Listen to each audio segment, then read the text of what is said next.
Matius 25 ayat 31 sampai dengan 46. Penghakiman terakhir. Apabila Anak Manusia datang dalam kemuliaannya dan semua malaikat bersama-sama dengan Dia, maka Ia akan bersemayam di atas tahta kemuliaannya. Lalu semua bangsa akan dikumpulkannya di hadapannya, dan Ia akan memisahkan mereka seorang daripada seorang, sama seperti gembala memisahkan domba dari kambing. Dan Ia akan menempatkan domba-domba di sebelah kanannya dan kambing-kambing di sebelah kirinya. Dan raja itu akan berkata kepada mereka yang di sebelah kanannya, "Mari, hai kamu yang diberkati oleh Bapa-Ku, terimalah kerajaan yang telah disediakan bagimu sejak dunia dijadikan. Sebab ketika aku lapar, kamu memberi aku makan. Ketika aku haus, kamu memberi aku minum. Ketika aku seorang asing, kamu memberi aku tumpangan. Ketika aku telanjang, kamu memberi aku pakaian. Ketika aku sakit, kamu melawat aku. Ketika aku di dalam penjara, kamu mengunjungi aku." Maka orang-orang benar itu akan menjawab Dia, katanya, "Tuhan, bila manakah kami melihat Engkau lapar dan kami memberi Engkau makan, atau haus dan kami memberi Engkau minum? Bila manakah kami melihat Engkau sebagai seorang asing dan kami memberi Engkau tumpangan, atau telanjang dan kami memberi Engkau pakaian? Bila manakah kami melihat Engkau sakit atau dalam penjara dan kami mengunjungi Engkau?" Dan raja itu akan menjawab mereka, "Aku berkata kepadamu, sesungguhnya segala sesuatu yang kamu lakukan untuk salah seorang dari saudaraku yang paling hina ini, kamu telah melakukannya untuk aku." Dan Ia akan berkata juga kepada mereka yang di sebelah kirinya, "Enyahlah dari hadapanku, hai kamu orang-orang terkutuk. Enyahlah ke dalam api yang kekal yang telah disedia untuk iblis dan malaikat-malaikatnya. Sebab ketika aku lapar, kamu tidak memberi aku makan. Ketika aku haus, kamu tidak memberi aku minum. Ketika aku seorang asing, kamu tidak memberi aku tumpangan. Ketika aku telanjang, kamu tidak memberi aku pakaian. Ketika aku sakit dan dalam penjara, kamu tidak melawat aku."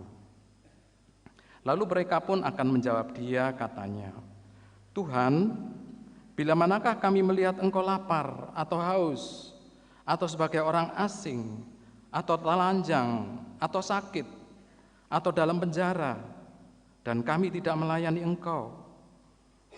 Maka Ia akan menjawab mereka, "Aku berkata kepadamu, sesungguhnya segala sesuatu yang tidak kamu lakukan untuk salah seorang dari yang paling hina ini, kamu tidak melakukannya juga untuk aku."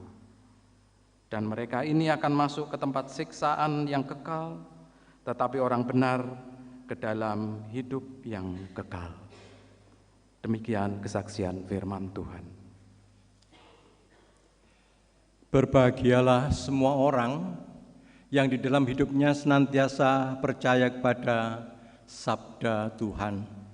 Amin.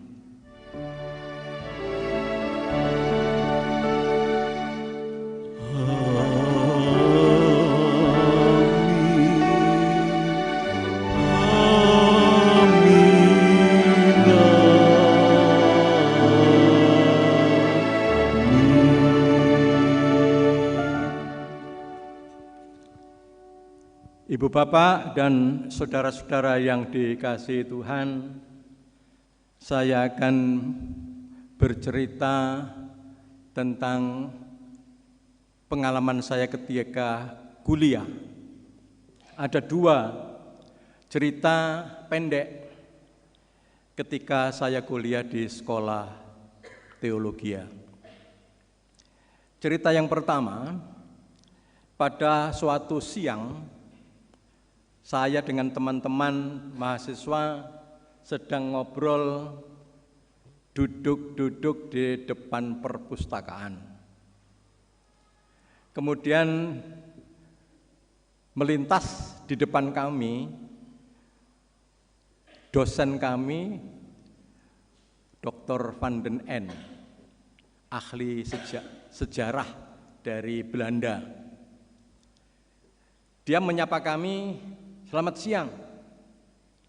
Saya akan pergi ke toko buku Gunung Mulia di Kuitang. Siapa yang mau ikut saya?" Semua diam. Kemudian saya mengatakan, "Saya ikut, Pak." "Oh ya, silakan." Akhirnya saya dengan Pak Van den N itu naik mobilnya Citroen kuno.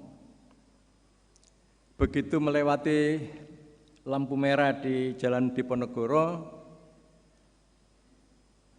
dia bertanya kepada saya, "Kamu ini memang kepingin ke toko buku itu atau cuma ikut-ikutan tanpa tujuan?" Dalam hati saya, iki wong yo opo mengejak. Sekarang ditanya lagi. Ya, saya menjawab akhirnya, "Ya, saya memang mau ikut, Pak, ada keperluan saya ke toko buku itu." Cerita pertama cuma sampai di situ.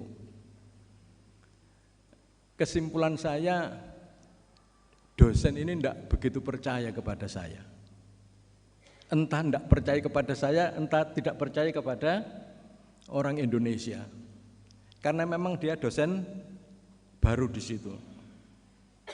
Sekarang cerita yang kedua. Di sekolah teologi kami itu juga ada seorang dosen ibu dari Amerika. Dia tinggal di Jalan Kartini, Jakarta. Juga ketika kami sedang ngobrol di depan perpustakaan, dia lewat, kemudian teman saya menyapa, "Selamat siang, Bu. Ibu naik mobil nyetir sendiri?" "Iya, saya nyetir sendiri, saya enggak kuat membayar sopir." Teman saya itu entah basa-basi, entah apa, dia mengatakan, "Wah, kalau ibu minta saya yang jadi supir, ibu enggak perlu bayar."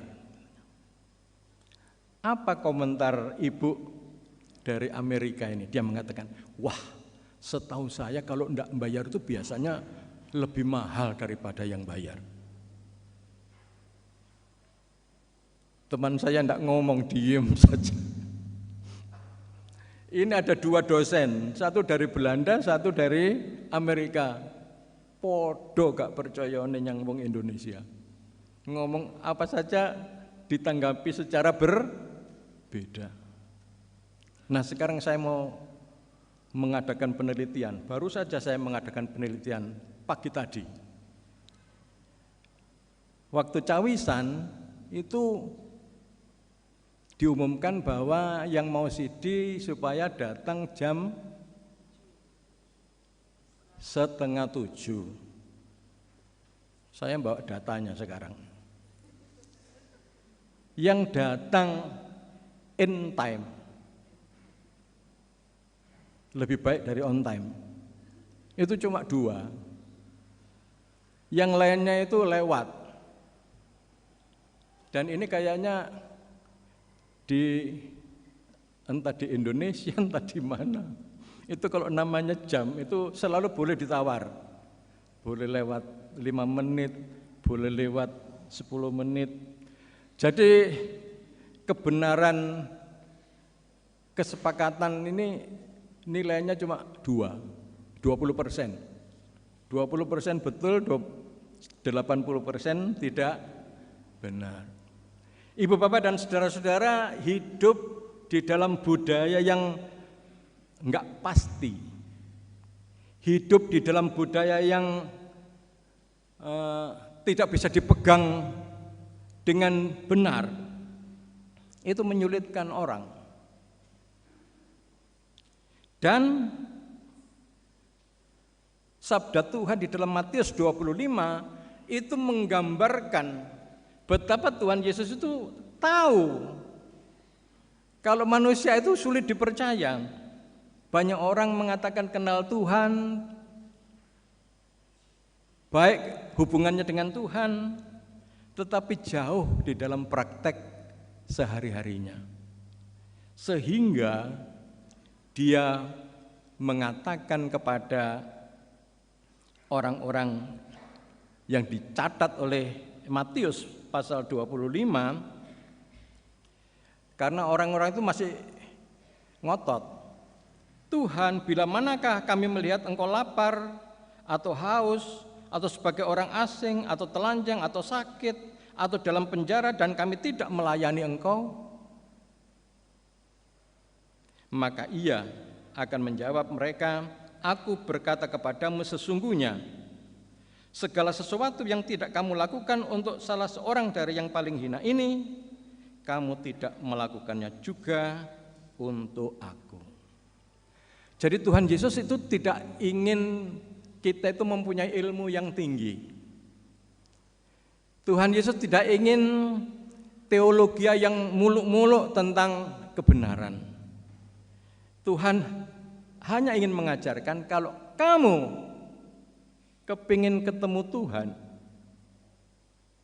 tidak usah sibuk-sibuk, barangkali ada di gereja, ada di kantor, ada di pasar, ada di jalan, ada di pantai, ada di gunung, ada di tempat-tempat yang suci.